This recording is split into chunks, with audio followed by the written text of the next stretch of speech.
Hello and welcome to Where to Go. I'm James Atkinson, Senior Brand Manager at DK Eyewitness. And I'm Lucy Richards, Senior Editor at DK Eyewitness. And welcome to Where to Go, where every fortnight we find out more about the world's favourite travel destinations with the people who know those places best. And where are we off to today, Lucy? Well, we're staying very close to home, James.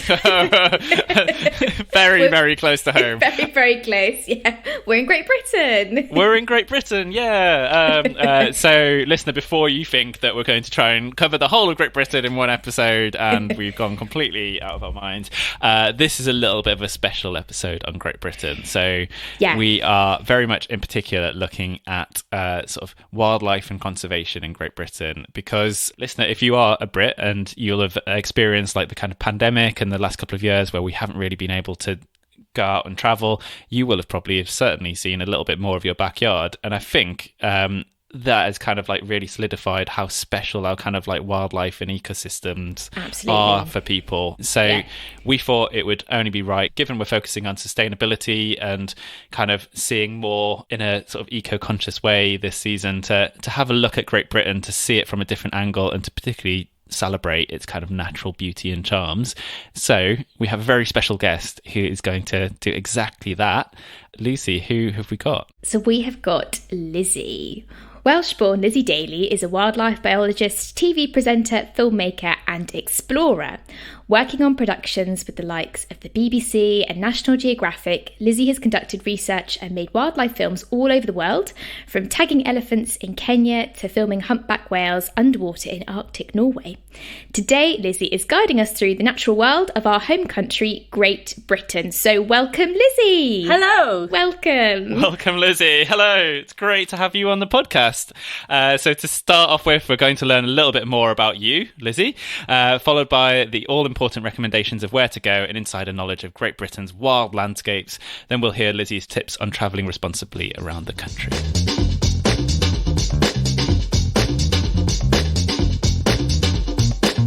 So Lizzie, I'm sure you get asked this all the time, but what was it that made you want to become a wildlife biologist? Yeah, I've been asked this quite a few times, but I'd say... We love an original question. Yeah. The reason it's an interesting question is because I seem to always go to different answers. I feel that there was never like one moment where I was sat in my garden and I kind of went, yeah, this is it, I want to be a wildlife biologist. I knew I wanted to study elephants when I was 6, and I don't know why, but I was just I think I was just fascinated by them, you know, like you are when you're that age, you're curious and you want to know everything there is to know about your surroundings. And I remember learning about elephants and just being like, that, I don't know what that job is, but I want to be with elephants and understand how they function, how they behave, and that,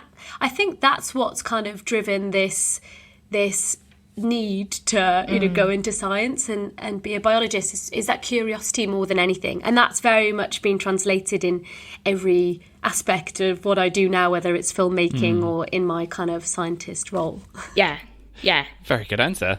I'm really intrigued about all the other answers as well. And all of that. But and when you were growing up, you mentioned about that kind of curiosity. Were there places growing up that sort of sparked your sense of adventure, that kind of really got you thinking, I want to sort of travel the world, see different places, see different wildlife? Definitely. I'd say on my doorstep, the Welsh coastline, it played a big part in that for me.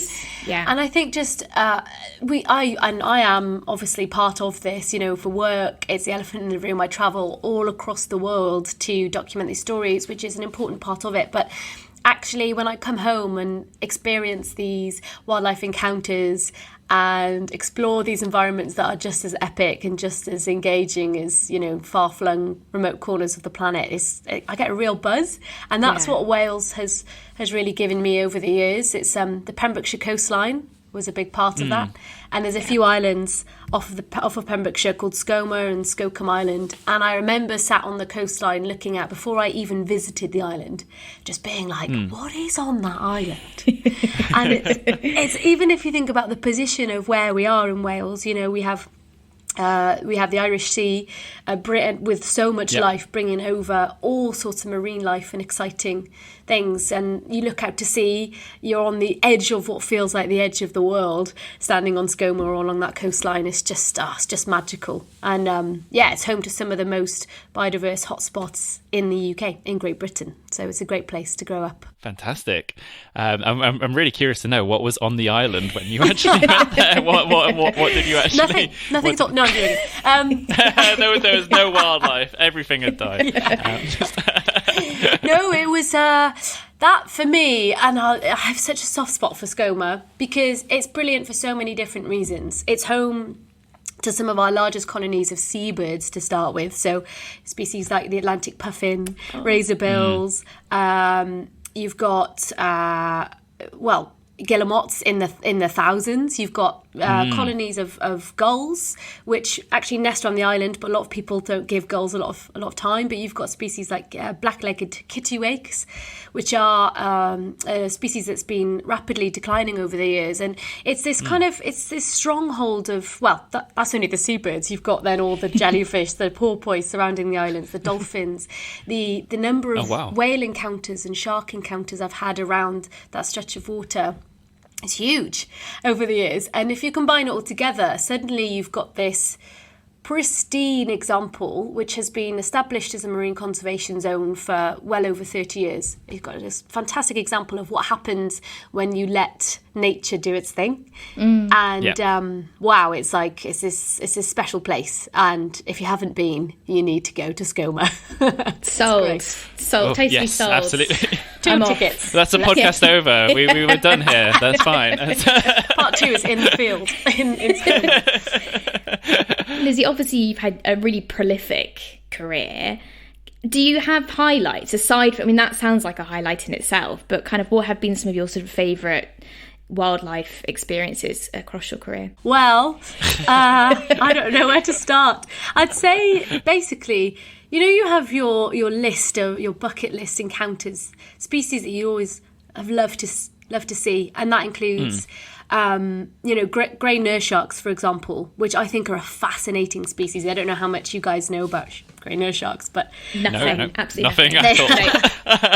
Well, the females, they aggregate around these pinnacles, these underwater rocks, and they all just gather in big numbers, and it's called a gestation aggregation. So they'll just kind of literally hang in the water column in numbers of 20, 30, 50 in the right sites, just being pregnant and eating and wafting through the sea. And last month we were filming a new series about marine stories and climate change, and it was one of the most surreal moments, because the more still you are, the more likely you're literally going to blend in with your environment and blend in with these sharks. So next thing you know, you're in this traffic jam of grey nurse sharks, and they have these really curious faces. They've got kind of these beady eyes and then these teeth that kind of stick out all over the place.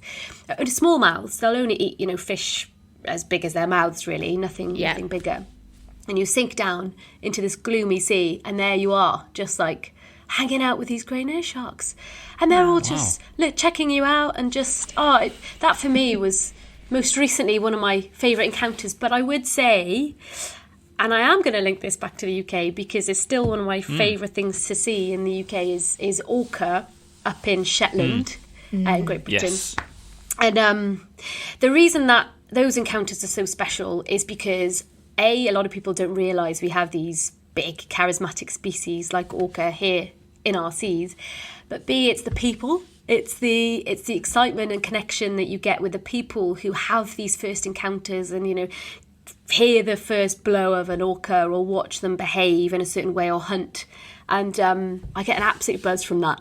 Really, really do. So yeah, very lucky to have encounters all over the world. But again, we really do have some brilliant wildlife to offer here. Yeah. Amazing. And just finally on this section, are there any kind of interesting British animal facts you can share with us? So anything that might surprise people about the wildlife in the UK? I love the weird and wonderful. The stuff that no one wants to learn about and see. But you need, basically, sometimes I go into these pitches for a show or a film, and I'm like, right, hear me out. Here's this weird and wonderful species. And this happened with the One Show. It's actually out now. It's a BBC One Show film on lamprey. Do you know what lamprey are? Nope. No. Right. Sorry, I haven't seen the film as well. Wow. I should be nodding along like, yeah. Interesting fact.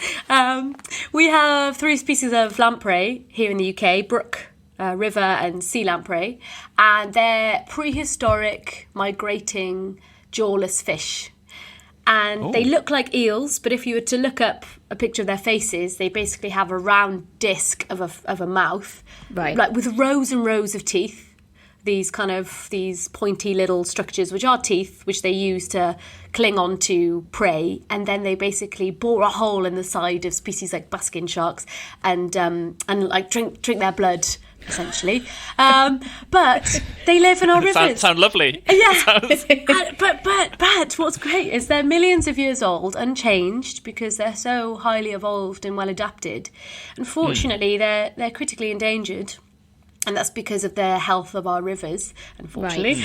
However, they are phenomenal indicators about a healthy river ecosystem. We've had them in our rivers for so many, millions of years, and they are fascinating. Everything about them. When you see them up close, yes, they can be a little bit gross looking, I think, for a lot of people. But when you start to notice how they mate, how they socialise, how they behave, they're also called stone lickers. So they basically grab onto stones and move stones around rivers to build their little nests. They're unbelievable. Wow.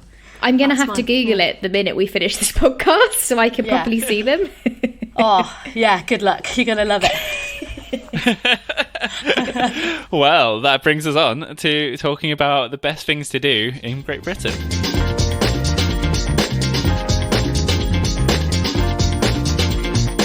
So we're now on to the best things to do. To kick things off, we're going to ask you to give us a quick fire tour of Great Britain. Okay. We're going to name a few categories and you have to suggest just one thing to do. So are you ready? I think so, yeah. Let's go. Okay, let's go.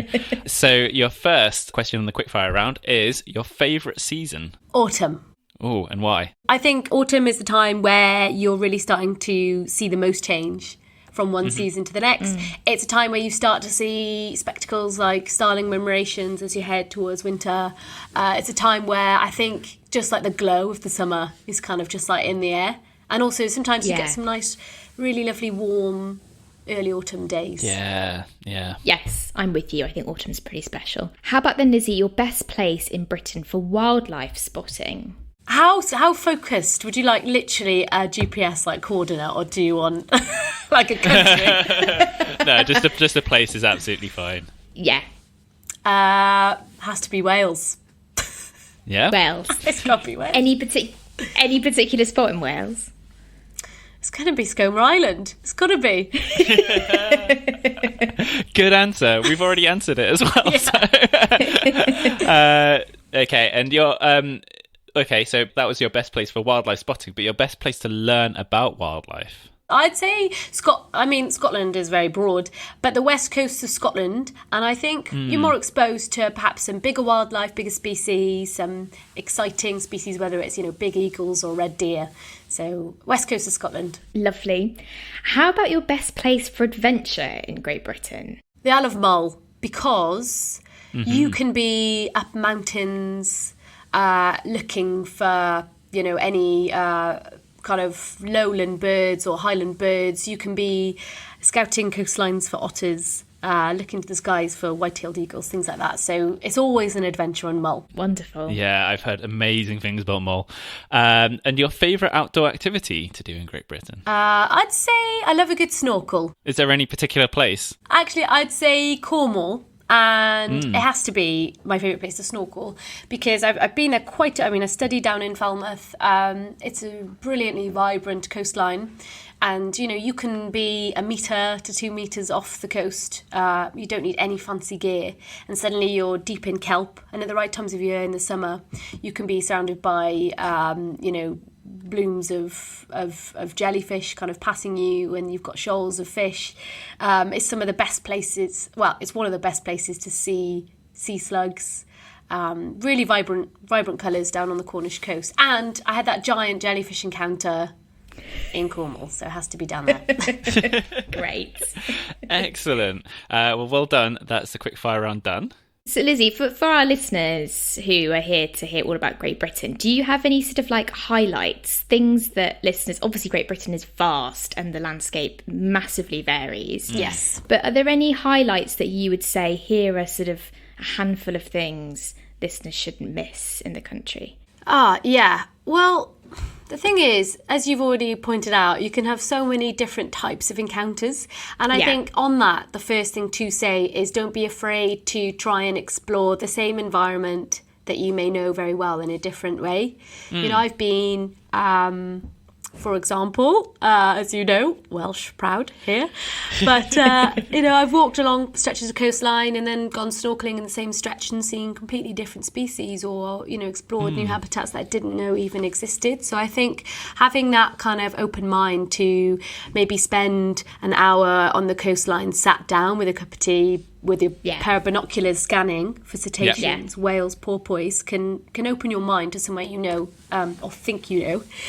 But I'd also say one of the environments, and I've kind of fallen into this trap, even in this podcast, I guess, is I'm very marine focused. I love the marine environment. I love the idea that we are this kind of epicenter of migrating species, that you use this as a pit stop or a home or a place to breed. I think that's what makes this place so brilliant. But we also have some brilliant land-based moorland, upland species here as well that you can just you can explore day to day on a walk. It could be just like a small lump as opposed to a massive epic mountain or you know, Snowdonia National Park. Don't be afraid to explore the moorlands that we have here, not only because I think, and the wetlands, things like that, the perhaps the unsung habitats that a lot of people just think is, oh, that's just like brown land. Do you know what I mean?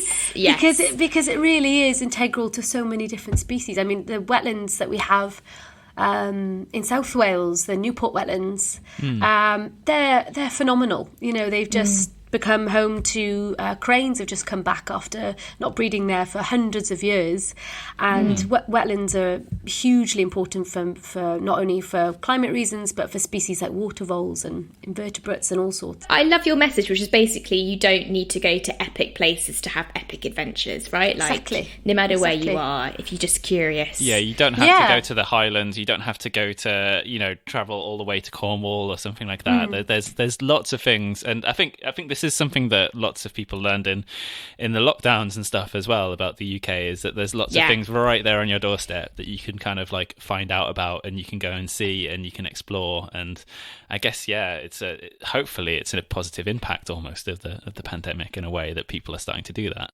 Yeah, exactly. And I think it's constantly just having your mind open to the idea that you've lived there all your life, but have you perhaps explored it in a slightly different way, or gone maybe without your dog, or maybe just sat silently in that environment and listened instead of looked out for bird species, etc. So, yeah. You can't help but see bird species when I'm out with my dog at the minute. There is that. And are there any kind of like particular best kept secrets that listeners may not know about in Great Britain that you would be happy to kind of share today? I mean, the first thing I want to do when I come across something is share it. So the idea that, you know, there are places where people are like, this is mine and only I can photograph this thing here, I find is a bit alien to me. But I would say there's a fantastic hide actually near the Newport wetlands that I spoke about, where there is this barn owl, and I remember I'd heard about it through other people, other friends and photographers and just birders who want to explore this hide. And I went one day, and I'll have to give you the official name of, I think it's RSPB owned, but if anyone wants a good encounter of a barn owl, you have to go there. On the right day with the right weather, the owl has this like almost like regimented routine where it will kind of leave its roost and then we'll start to hunt at dusk, and you've got this beautiful light and you can literally have a barn owl silently fly past your hide, 10 meters or less in front of you. Oh, wow. And it was one of my most magical moments, not because of it was my encounter and my secret, but because of that kind of local knowledge and wanting to share it with others, and it was on my doorstep, and it's just something fabulous. The other best kept secret, which I'd say again, it's not a secret, but it's for a really good reason, is at Ham Wall in Somerset. That's one of the best places to see a starling murmuration in my mind. Everyone goes there, but there's a really lovely community feel when you do go, because there's tens of 20, 30 other people there. Yep. And you can see lots there. You can see some harriers there, and I think they've started nesting in bigger numbers recently, but huge murmurations of starlings, which is a fabulous time to see between November and February to March. What else? It was in the Peak District. There is a field, right, I'll find out the name of the stretch, this wall of rocks that everyone goes to climb on. And I only bumped into this because I was there to film something else completely random. And there's a farmer there that's basically left one field untreated. And he has lapwing that nest and breed on this field.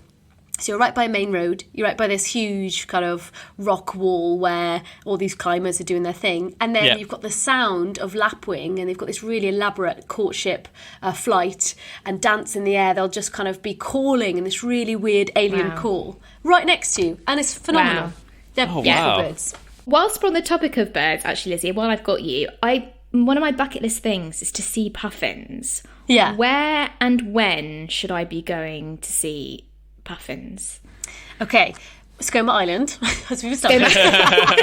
Obviously. There you go.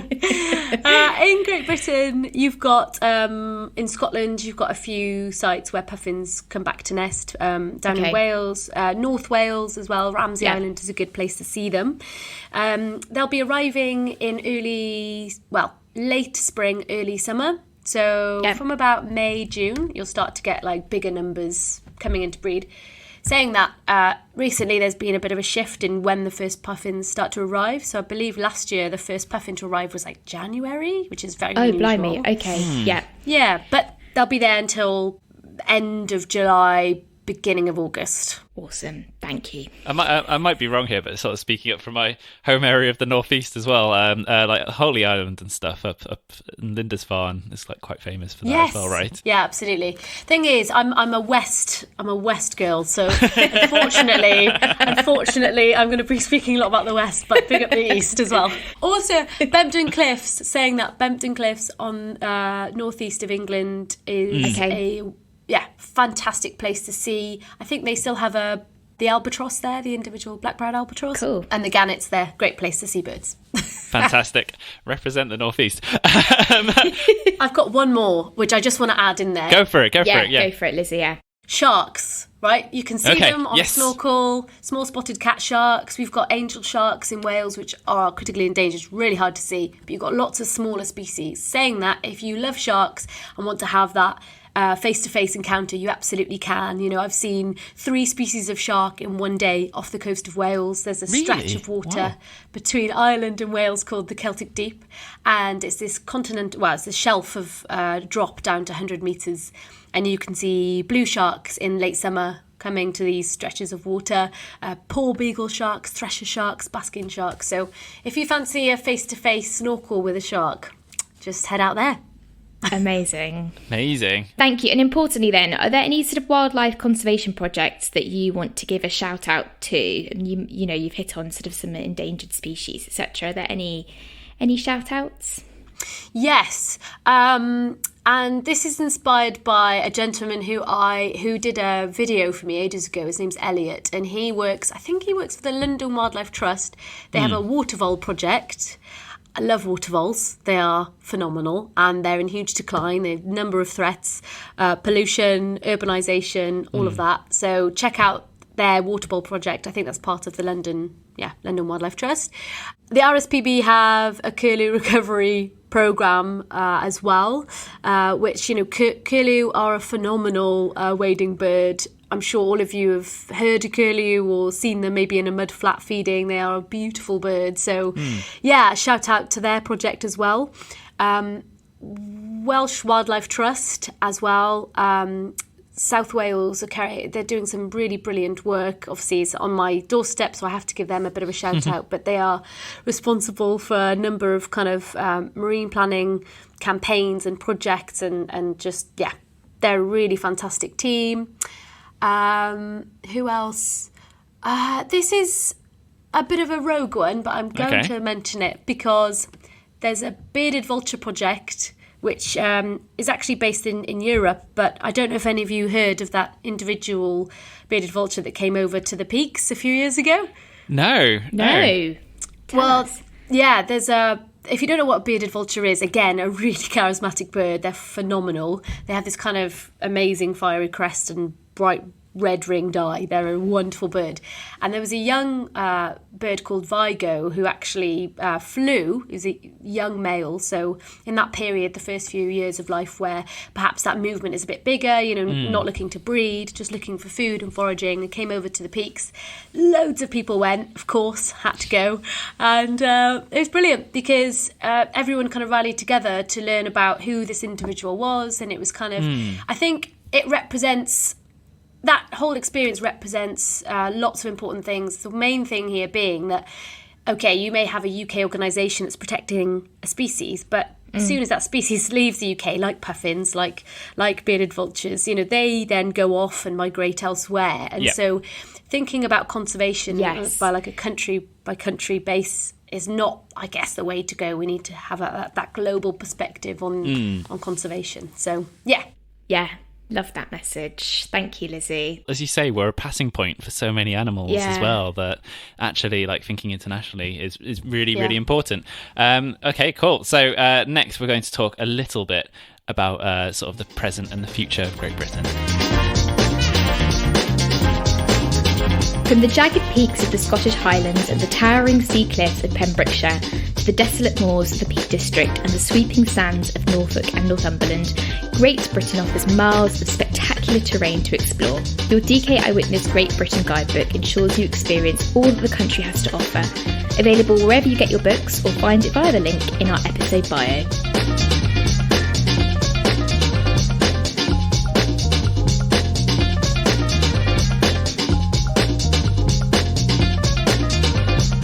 So we touched on it a little bit before, but during the pandemic, a lot of people rediscovered Great Britain and gained a newfound appreciation for the country.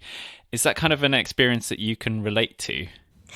For sure, yeah. I, for the first time, was in one place for an extended period of time, which was a real blessing. And I'm not diminishing the gravity of the situation over lockdown. I myself went through huge kind of, mental stresses and strains, but that's why I think that was my real kind of corner of peace, and it's so important for my well-being. It was I was actually had to live with my auntie because the rest of my family was shielding. It was just the best place for me, and on the back of her house she had an abandoned farmer's field, and it was amazing. It was like a playground. It was Where is this? So this is on the outskirts of Cardiff. Okay. And, it's nothing special. If you look in the field, you're just like, it's just a field. But all of a sudden, we had it for however many months I was there. We set up camera traps around the field. We'd be going out at night time, listening for owl species, dissecting owl pellets. There was badger latrines everywhere. There was digging of foxes.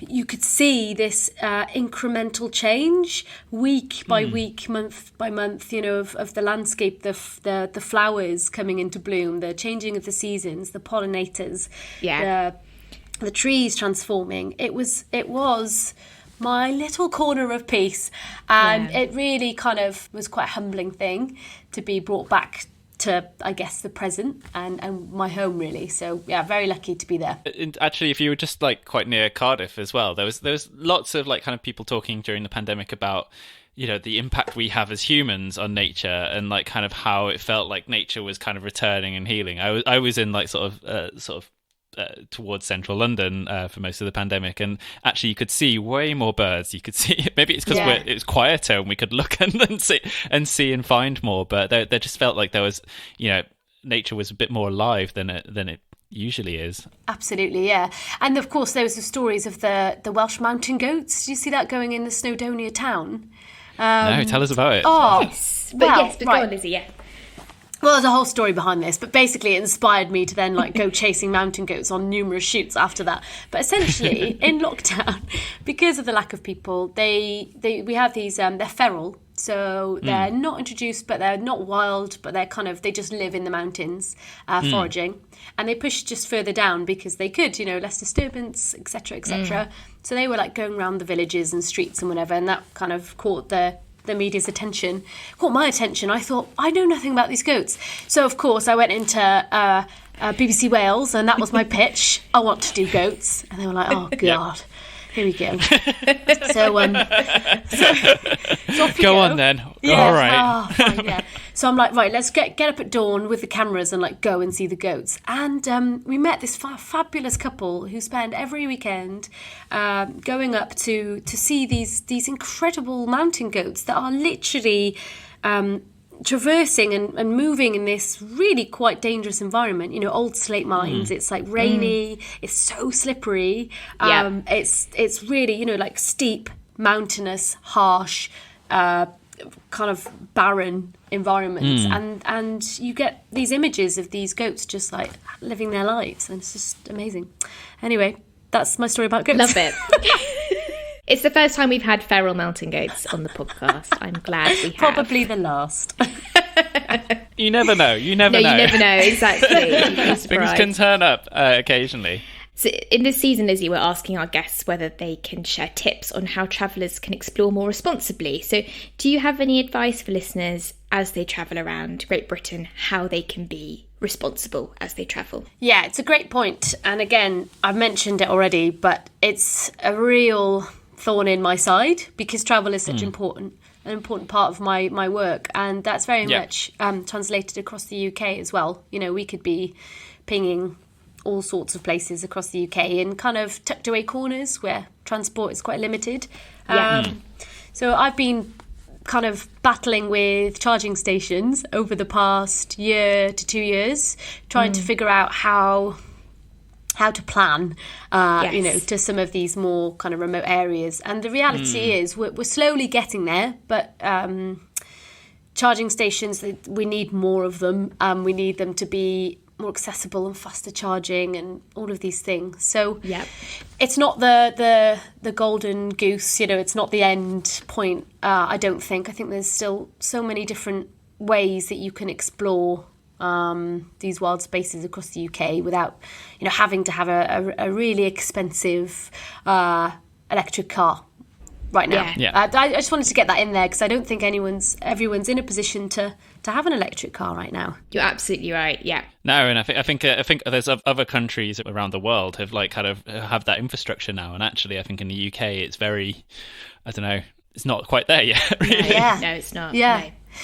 No, but I mean, so to give you an example, like Shetland, far-flung island, and I made a point that every time I go to Shetland, I'm not going to fly. I mean, I'm quite strict on not flying across the UK in any way, shape or form, because you don't have to. There's ways of getting there. But to get to Shetland, it's like 9-hour train journey, which you just do. And then it's a overnight / middle of the night ferry for however many hours, 12 hours. And then you arrive and then you have to either hire a car or get on a bike and endure like a week of rain. So it's like, it's not easy. It's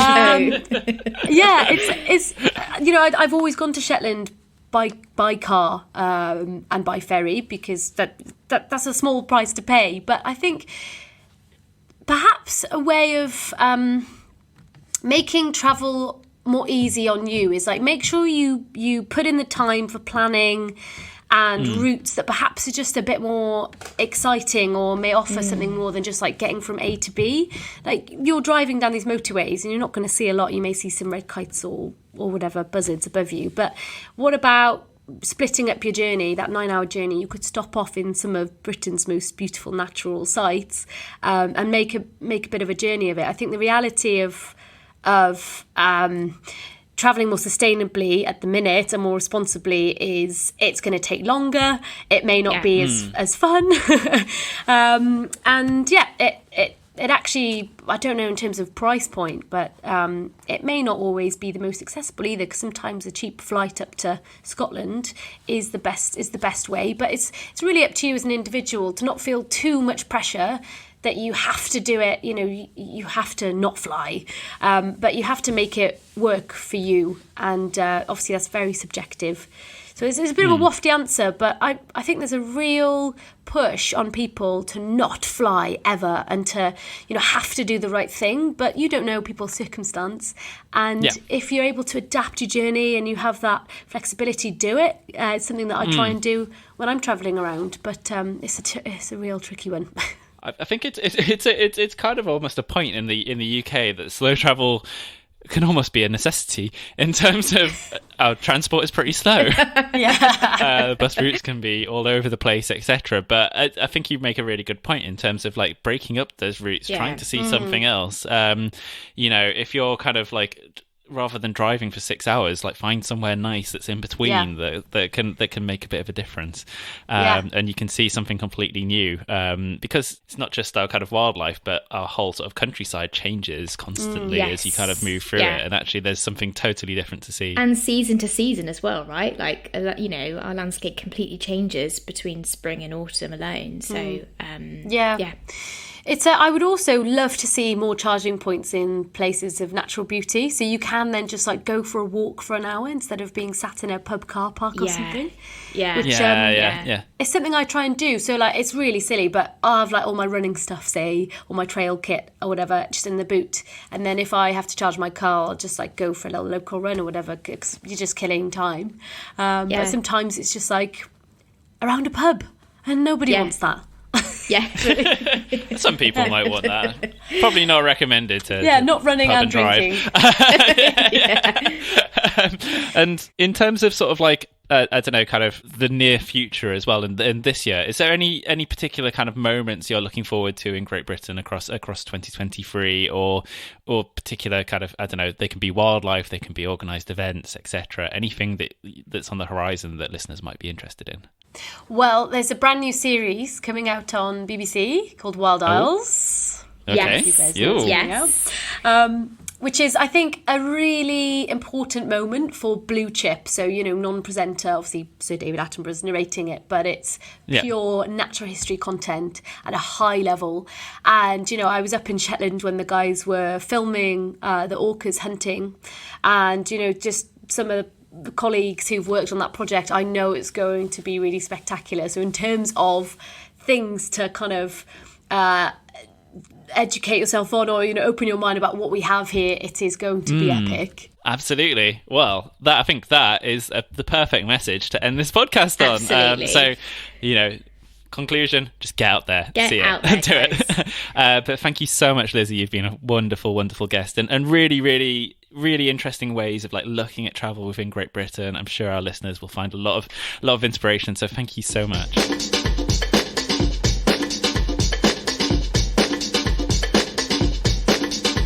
So Lucy, what do you think of that episode? Oh, I loved it. I absolutely loved it. Lizzie just really, her passion is so infectious. Even if you're, if you haven't done any of those amazing experiences, you feel like you're there with her, and her passion, it's just, she's infectious, isn't she? Like, just her enthusiasm and love for it. And I want to get out there now. I want to go see the puffins. Yes.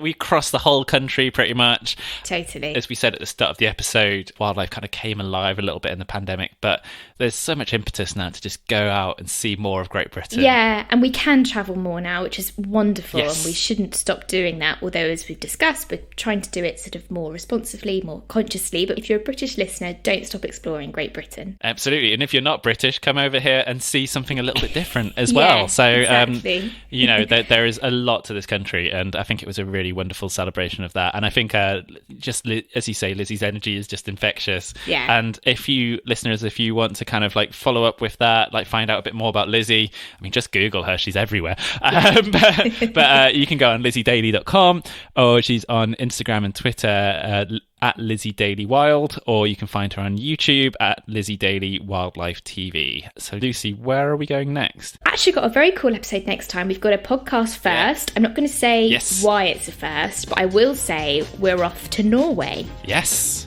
So we're hopping sort of over the sea, northwards, I guess.